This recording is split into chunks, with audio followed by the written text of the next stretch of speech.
నేనేమంటున్నంటే అంతిమంగా తెలంగాణ ప్రజలు కోరుకునేది కేసీఆర్ రావాలి, మళ్ళీ సార్ ముఖ్యమంత్రి కావాలి. కేసీఆర్ అసెంబ్లీకి రావట్లేదు, 1,06,00,000 రూపాయలు జీతం తీసుకున్నారు, ఆ జీతం రికవర్ చేద్దామని మొన్న గవర్నర్ ప్రసంగానికి ధన్యవాదాలు తెలిపే తీర్మానంలో రేవంత్ రెడ్డి అంటున్నారు. అది రేవంత్ రెడ్డి ఎప్పుడు వస్తారు కేసీఆర్ అసెంబ్లీకి, ఎప్పుడు వస్తారు? అసెంబ్లీ కాకుండా ఇప్పుడు మొన్న ప్రెస్ మీట్ పెట్టారు, పాలమూరు ప్రాజెక్టుల గురించి బహిరంగ సభ అని జనవరిలో చెప్పారు. ఇప్పటికీ రేవంత్ రెడ్డి సంకుచిత మనస్తత్వానికి నిదర్శనం.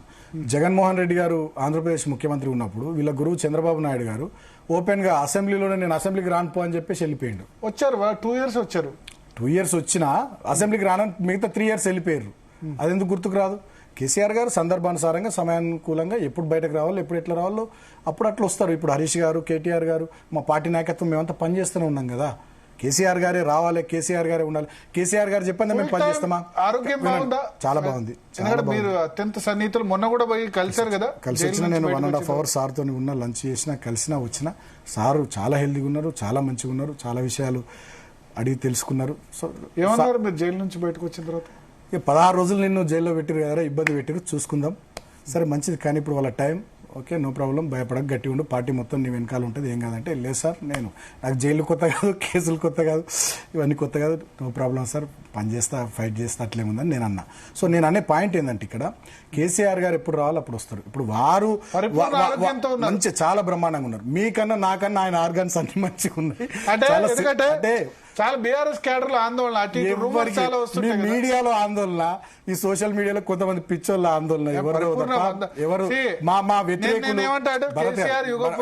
నేను యుగ పురుషులు నేను ఒప్పుకుంటా. ఎందుకంటే యుగానికి ఎన్టీఆర్, వైఎస్ఆర్, చంద్రబాబు నాయుడు, కేసీఆర్ వీళ్ళంతా కూడా చాలా గొప్ప, ఈ ఉమ్మడి ఆంధ్రప్రదేశ్ లో పుట్టిన వాళ్ళు మహానుభావులు. వాళ్ళు పరిపూర్ణ ఆరోగ్యంతో ఉండాలి. కన్సర్న్ అదొకటే. చాలా రూమర్స్ అదవుతున్నాయి, ఆరోగ్యం బాగాలేక బయటికి రావట్లేదు. సంవత్సర కాలంగా ఇప్పుడు ఏప్రిల్ 27 తర్వాత డిసెంబర్లో ఒకసారి పబ్లిక్ అపియరెన్స్ అంటే ప్రెస్ కాన్ఫరెన్స్ లో వచ్చింది. ఆ తర్వాత కొన్నిసార్లు కొంత నడవడం ఇబ్బంది అయింది. కాళేశ్వరం ప్రాజెక్టు విషయంలో వచ్చినప్పుడు కానీ, లేకపోతే హరీష్ ఫాదర్ చనిపోయినప్పుడు కూడా కొంత ఇబ్బంది ఉంది. మేబీ అప్పుడు ఫీవర్ వేరే సిక్ అయి ఉండొచ్చేమో. అంటే అంతకుముందు వారు కింద పడ్డప్పుడు కాలికి తుంటెంక దెబ్బతిని యాక్సిడెంట్ లో సర్జరీ అయింది కాబట్టి కొంత ఇబ్బంది ఉండేది. కానీ నేను చెప్పేది ఏంటంటే, మీ మీడియాలో కొంత హడావిడి కేసీఆర్ ఆరోగ్యం గురించి తప్ప, సోషల్ మీడియాలో మా వ్యతిరేక ఇందాక కొంతమంది పిచ్చోళ్ళు అన్న కదా, మా వ్యతిరేకులు ఉంటారు, వాళ్ళు పర్సనల్గా పోవద్దు, విషయాల మీద పోవాలి, ఇష్యూ బేస్డ్ పోవాలి. కేసీఆర్ గారి ఆరోగ్యం మీద పిచ్చి పిచ్చి వార్తలు పెట్టడం, పిచ్చి పిచ్చిగా ట్రోల్ చేయడం అది కరెక్ట్ కాదంటున్నారు.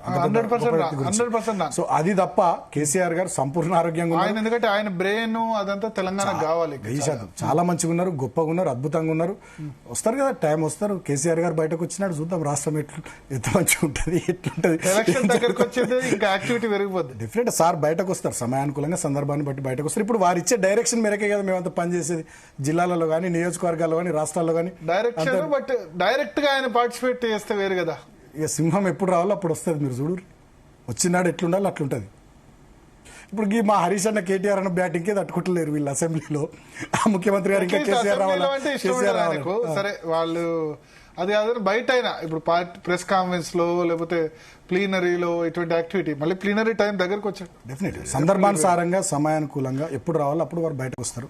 వారి ఆరోగ్యం, నేను మళ్ళీ చెప్తున్నా జీటీవీ ద్వారా భరత్ గారు మీరు అడిగినందుకు, సంపూర్ణమైనటువంటి ఆరోగ్యంతో ఉన్నారు, అద్భుతంగా ఉన్నారు. మీకన్నా నాకన్నా, నాకు 42, మీకు కూడా గంతే, ఇద్దరం సేమ్ ఏజ్, మనం యూనివర్సిటీ ఫ్రెండ్స్. మనకన్నా ఆయన ఆర్గాన్స్ ఇంకా మంచి ఉన్నాయి. 72 ఏళ్ళ ఆయన వయసు, మనకన్నా 30 ఏళ్ళు పెద్ద. మన ఆర్గాన్స్ చాలా చురుగ్గా యాక్టివిటీ కూడా. ఆయన చాలా లైట్ గా భోజనం చేస్తారు, మంచిగా నిద్రపోతారు, మంచిగా వ్యవసాయ క్షేత్రంలో పొలం పనులు అవి చూస్తారు. సో మెంటల్లీ చాలా స్ట్రాంగ్. ఆయన పుస్తకాలు చదువుతారు, పేపర్లు చదువుతారు, అన్ని ఫాలో అవుతుంటారు. సో ఆయన ఆషమాషి వ్యక్తి కాదండి, చాలా గొప్ప వ్యక్తి. ఆయన ఆరోగ్యం మంచిగా ఉంది, ఆయన మంచిగా ఉన్నాడు, పార్టీ కూడా బ్రహ్మాండంగా ముందుకు పోతుంది. రాబోయే రోజుల్లో తెలంగాణ ప్రజల కోసం ఏమేం చేయాలో, ఎట్లెట్ చేయాలో ఆ కార్యాచరణ ఉంటుంది. దాని ప్రకారం డెఫినెట్గా మేము ముందుకు పోతాం.